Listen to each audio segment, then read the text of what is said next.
Hello friends, I welcome you all to my YouTube channel CA Rahul Agarwal classes. Friends, आज की class में हम लोग अकाउंटिंग स्टैंडर्ड 7 पढ़ेंगे जिसका नाम है कंस्ट्रक्शन कॉन्ट्रैक्ट्स। तो आइए विदाउट वेस्टिंग टाइम शुरू करते हैं AS 7 को। देखिए AS 7 में हम लोग पढ़ेंगे कंस्ट्रक्शन से रिलेटेड जो प्रोजेक्ट्स होते हैं उनकी अकाउंटिंग कैसे करनी है। आपने कुछ कंस्ट्रक्शन कंपनीज का नाम सुना होगा, जैसे जेपी ग्रुप। अगर आप नोएडा से आगरा ट्रेवल करते हो तो आपने होर्डिंग्स देखे होंगे जेपी ग्रुप के, वो जेपी वालों ने ही बनाया हुआ है पूरा हाईवे।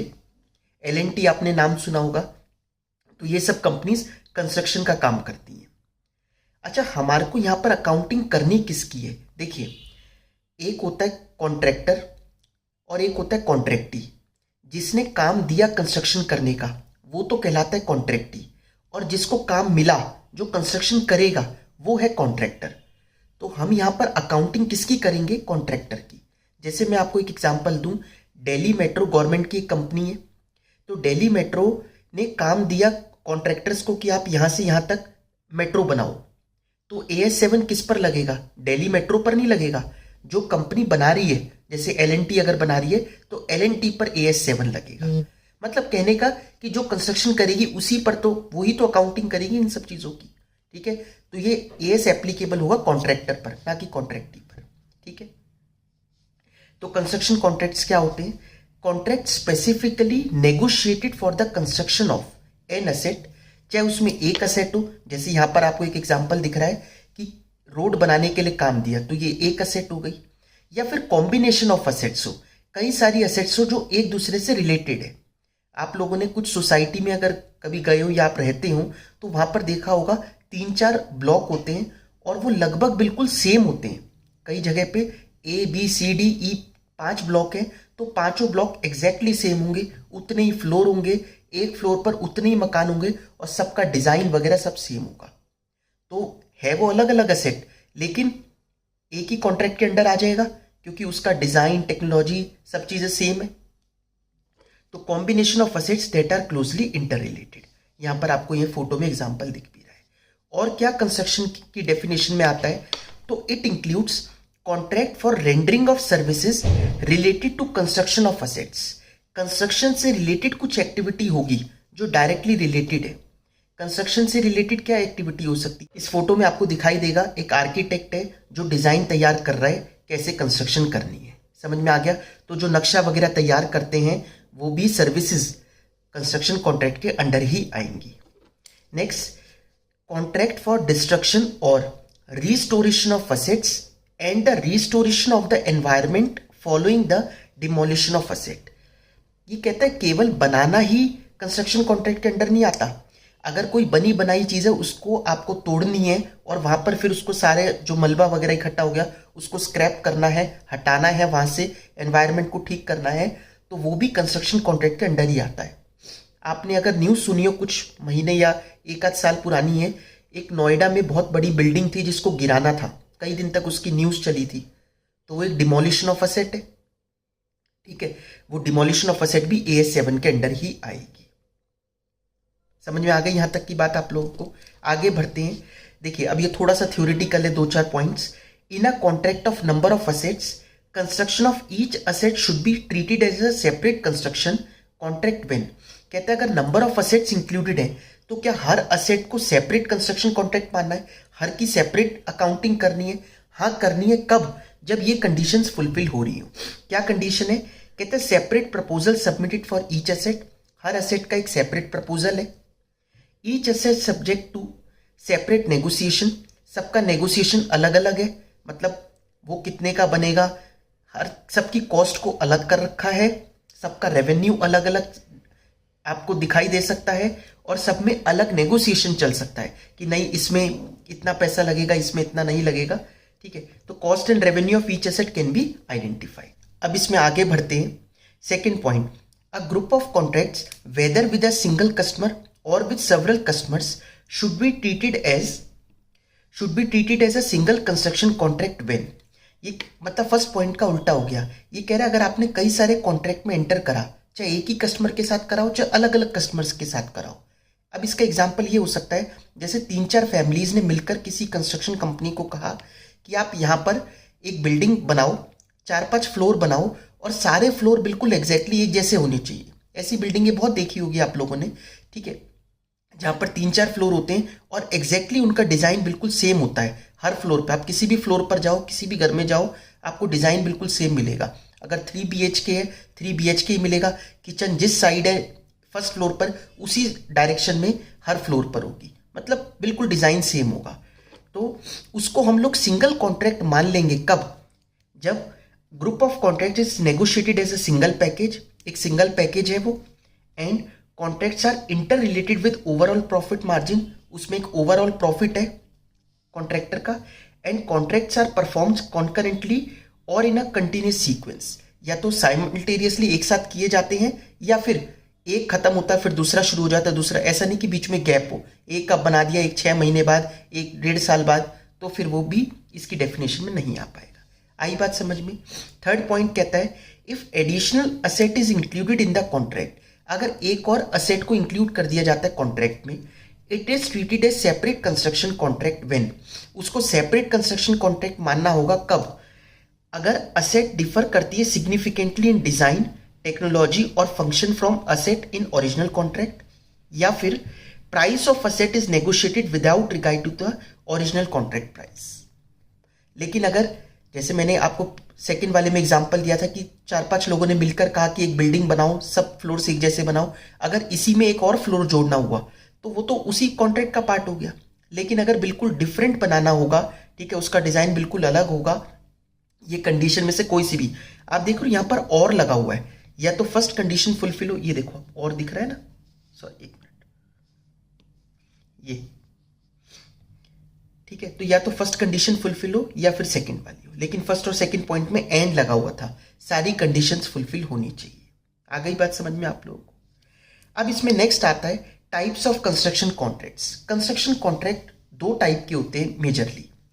पहला होता है जिसमें कॉन्ट्रैक्टर एक प्राइस फिक्स कर देता है कि भाई मुझे इतने रुपए चाहिए इस काम को करने के लिए। जैसे उसने कहा कि 5 करोड़ रुपए मैं लूंगा, ये रोड पूरी तैयार कर दूंगा, ठीक है, ये होता है फिक्स प्राइस कॉन्ट्रैक्ट। दूसरा हो गया cost plus contract. Cost plus contract में क्या कहता है?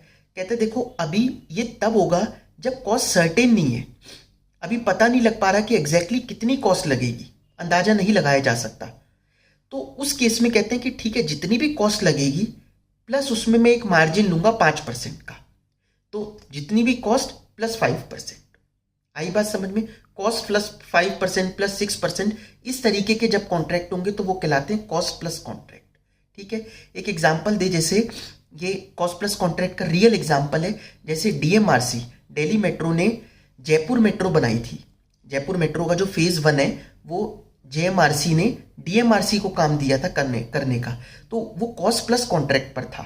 ठीक है, कि जितनी भी कॉस्ट लगेगी प्लस X%, कि उसमें हम लोग जितनी भी कॉस्ट क्यों, क्योंकि अभी सर्टेनिटी नहीं थी कि वहां पर फेज 1 में कितनी कॉस्ट लगने वाली है, क्या क्या चीजें होने वाली है, तो वो सर्टेनिटी ना होने की वजह से कॉस्ट प्लस कॉन्ट्रैक्ट में एंटर किया गया था। डेफिनेशन देख लेते हैं। Contractor agrees to a fix price contract और फिक्स रेट पर unit of output which may be subject to cost escalation. Fix मतलब ऐसा कोई पत्थर की लकीर नहीं, मतलब उसमें भी चेंजेस आ सकते हैं, ठीक है, लेकिन एक अमाउंट फिक्स हो गया कि इतना है, बाद में एस्केलेशन वगैरह भी मीनिंग समझेंगे हम। ठीक है, फॉर एग्जांपल एनएचएआई क्या है? National highway authority of India, ये गवर्नमेंट की एक अथॉरिटी है, ये जिस मिनिस्टर है नितिन गडकरी उनके अंडर आती है, जो रोड्स वगैरह कंस्ट्रक्ट करती है। Allot contractor to build road at ₹5 crore, उन्होंने कॉन्ट्रैक्टर को काम दिया 5 करोड़ में बनाने का रोड को। Cost plus contract, contractor is reimbursed for allowable और otherwise defined cost plus percentage of these cost और अ फिक्स्ड फी। ठीक है, और अ फिक्स्ड फी मतलब कि कॉस्ट प्लस आपको इतने लाख रुपए और मिलेंगे, तो ये हो गया कॉस्ट प्लस कॉन्ट्रैक्ट। समझ में आई बात? एग्जांपल है A limited gives work of constructing building at cost plus 5%। Next देखिए कॉन्ट्रैक्ट रेवेन्यू। कॉन्ट्रैक्ट रेवेन्यू क्या होता है? अब हम एक एक टर्म को पढ़ते हुए चलते हैं। कॉन्ट्रैक्ट रेवेन्यू सबसे पहले आता है। देखिए, रेवेन्यू का मतलब है कि जितने में, जैसे फिक्स प्राइस कॉन्ट्रैक्ट है या फिर कॉस्ट प्लस कॉन्ट्रैक्ट है, तो जितने पैसे कॉन्ट्रैक्टर को मिलने वाले हैं, इसमें केवल प्रॉफिट नहीं आया, पूरी वैल्यू आ गई कॉस्ट भी इंक्लूडेड हो गया प्लस उसका प्रॉफिट मार्जिन भी इंक्लूड हो गया। समझ में आ गई? मतलब बिजनेसमैन के लिए कहने का मतलब जो सेल वैल्यू होती है वही रेवेन्यू है। सेल में केवल प्रॉफिट थोड़ी ना होता है, कॉस्ट भी होती है ना। तो सेल वैल्यू ही कॉन्ट्रैक्ट रेवेन्यू है।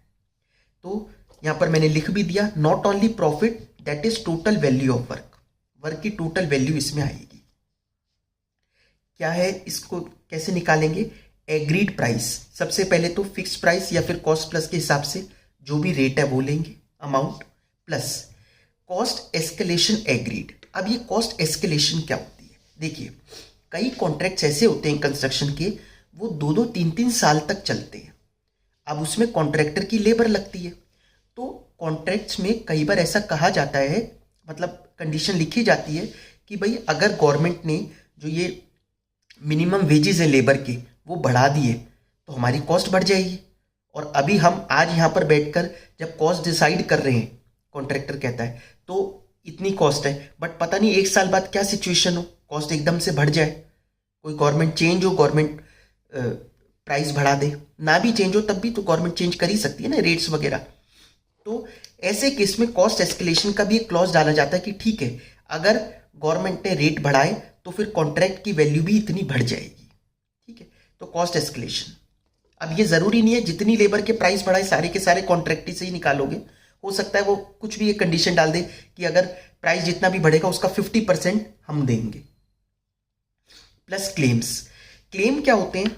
अब क्लेम होते हैं, ये तो कॉन्ट्रैक्ट कॉस्ट डिसाइड हो गई थी, लेकिन क्लेम बीच बीच में क्या आ जाते हैं, जैसे जो ऑलरेडी पहले से डिसाइडेड नहीं था, पता नहीं था कि ये भी एक चीज आ जाएगी। जैसे क्या हुआ कि वहां से अगर जहां पर रोड बननी है वहां पर कोई उन्होंने खुदाई करी और उसमें कोई टेलीफोन के तार वगैरह मिले, इसको यूटिलिटी शिफ्टिंग वगैरह बोलते हैं टेक्निकल लैंग्वेज में, तो वो वहां से उसको शिफ्ट करना पड़ेगा, उसकी कॉस्ट आएगी। ठीक है, वो शिफ्ट करने की जो कॉस्ट आएगी वो क्लेम है। कॉन्ट्रैक्टर क्यों बियर करेगा भाई, वो तो कॉन्ट्रैक्ट पे ही डालेगा ना। तो ये क्लेम हो गए।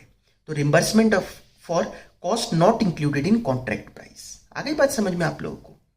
तो कोई ऐसी चीज जो पहले से पता नहीं थी, इंक्लूडेड नहीं थी, ठीक है, उसको अगर वो जितनी भी लगेगी उसकी कॉस्ट, वो एक्चुअल कॉस्ट वैल्यू उसमें हम इंक्लूड कर देंगे। ऑब्वियसली उसमें प्रॉफिट मार्जिन तो नहीं मानेगा वो। Plus incentives.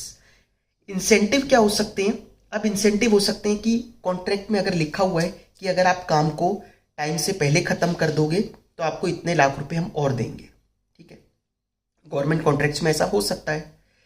ठीक है, usually for early completion incentive मिलता है और पेनल्टी भी लगती है अगर आप इस, वैसे पेनल्टी के लिए एक टर्म यूज होता है कॉन्ट्रैक्ट्स में, लिक्विडिटी डैमेजेस, LD। ठीक है, लिक्विडिटी डैमेजेस ये कब लगते हैं? जब कॉन्ट्रैक्टर कॉन्ट्रैक्ट को टाइमली पूरा नहीं कर पाया, तब फिर पेनल्टीज लगेगी उसमें। तो एक ही काम होगा, मतलब या तो इंसेंटिव ही मिलेगा या पेनल्टी लगेगी। Plus minus adjusted for variations. अब वेरिएशंस की वजह से भी एडजस्टमेंट होती है। ये क्या होता है? Change in scope. अगर स्कोप चेंज हो गया, ठीक है, पहले डिसाइडेड था रोड ऐसे ऐसे यहां से बनती हुई दूसरी जगह ये 20 किलोमीटर की रोड बनानी है, लेकिन बीच में जहां से रोड निकलनी थी वहां कोई गांव पड़ रहा था और वो गांव वालों ने प्रोटेस्ट कर दिया कि यहां से रोड नहीं जाएगी। ठीक है, हमारा जो भी एक्टिविटी हम करते हैं वो डिस्टर्ब होगी, हम लोग यहां से रोड नहीं निकलने देंगे और हम लोग अपने घर खाली नहीं करेंगे।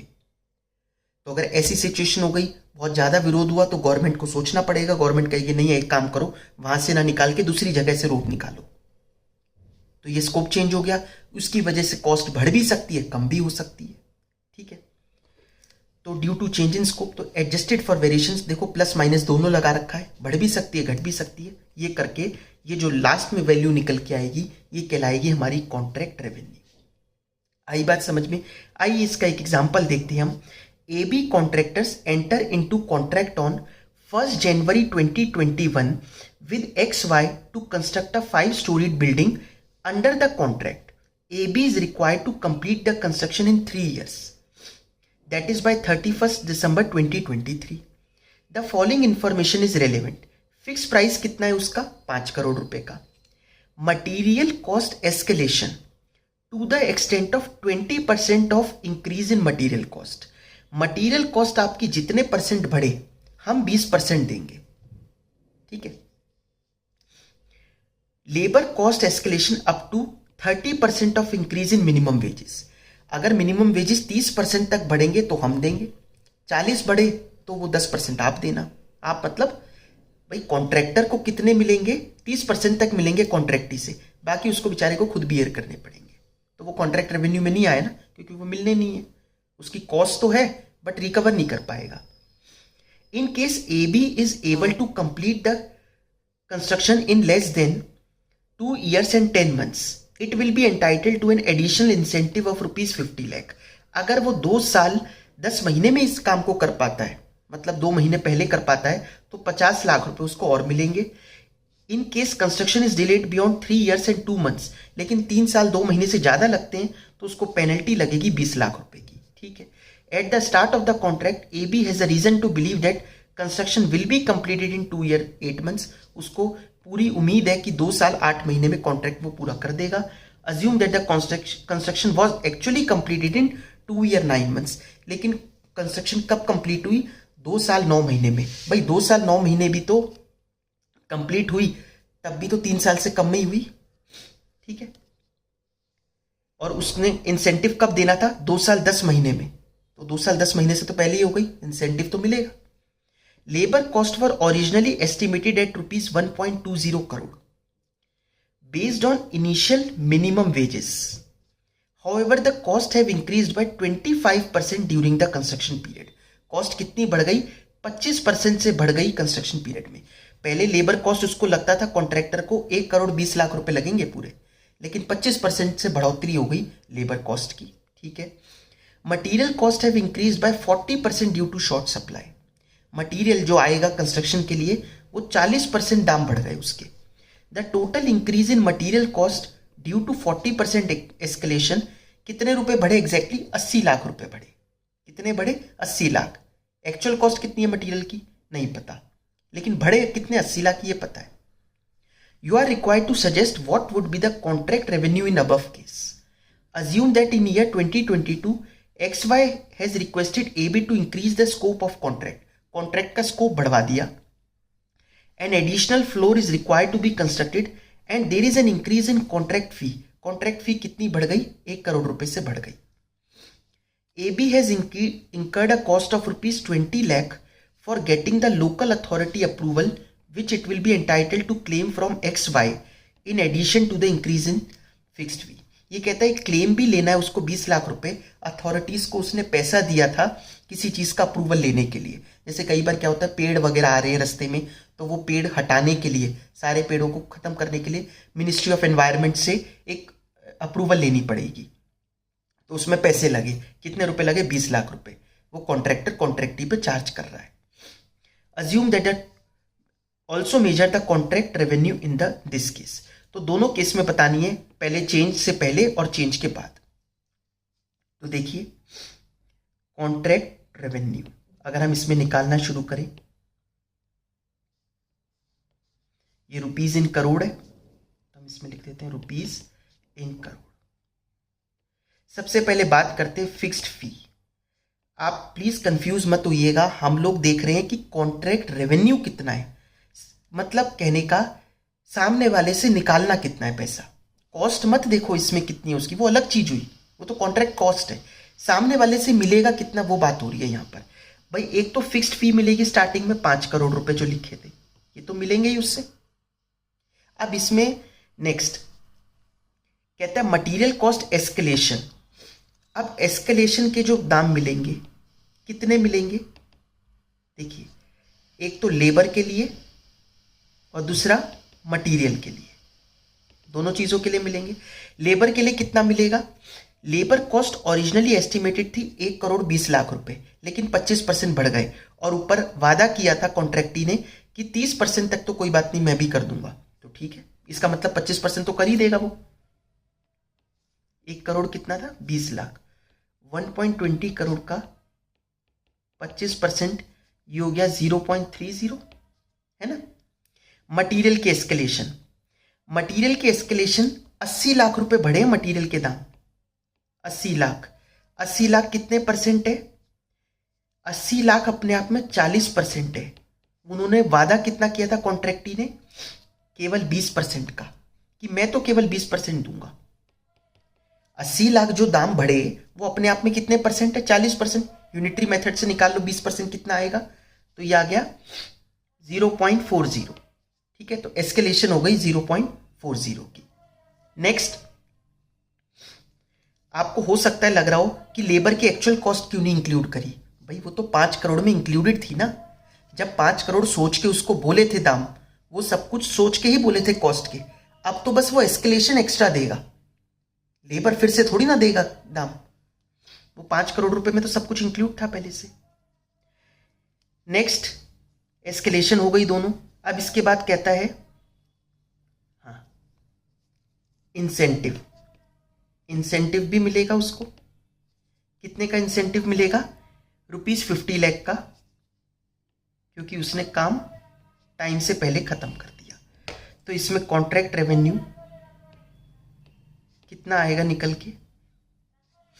कॉन्ट्रैक्ट रेवेन्यू आया 5 प्लस 0.30 प्लस 0.40 प्लस 0.50, ये आ गया 6.20 करोड़ का कॉन्ट्रैक्ट रेवेन्यू। अब इसके बाद वो कहता है, देखो पहले इसने कहा यहाँ निकालो, फिर इसने कहा ये चेंजेस हुए फिर निकालो, तो 2 बार निकालना पड़ेगा, कोई बात नहीं। ये कहता है चेंज इन स्कोप हो गया, तो चेंज इन स्कोप की वजह से कितना बढ़ा? 1 करोड़ रुपए और बढ़ गई कॉन्ट्रैक्ट रेवेन्यू की वैल्यू। प्लस एक क्लेम है, जो अथॉरिटी को पैसे दिए थे उसने 20 लाख रुपए, वो और लेगा वो। तो एग्जैक्टली कितने रुपए बन गए? 6.20 पहले थे, 1 प्लस 0.20, तो ये हो जाएगा 7.40 करोड़ का कॉन्ट्रैक्ट रेवेन्यू। आई होप आप लोगों को ये क्लियर हुआ होगा। ठीक है, कॉन्ट्रैक्ट रेवेन्यू मतलब सामने वाले से, मतलब कॉन्ट्रैक्टी से हमें कितना पैसा मिलने वाला है, वो सारा हमने इसमें इंक्लूड कर लिया। समझ में आ गई बात?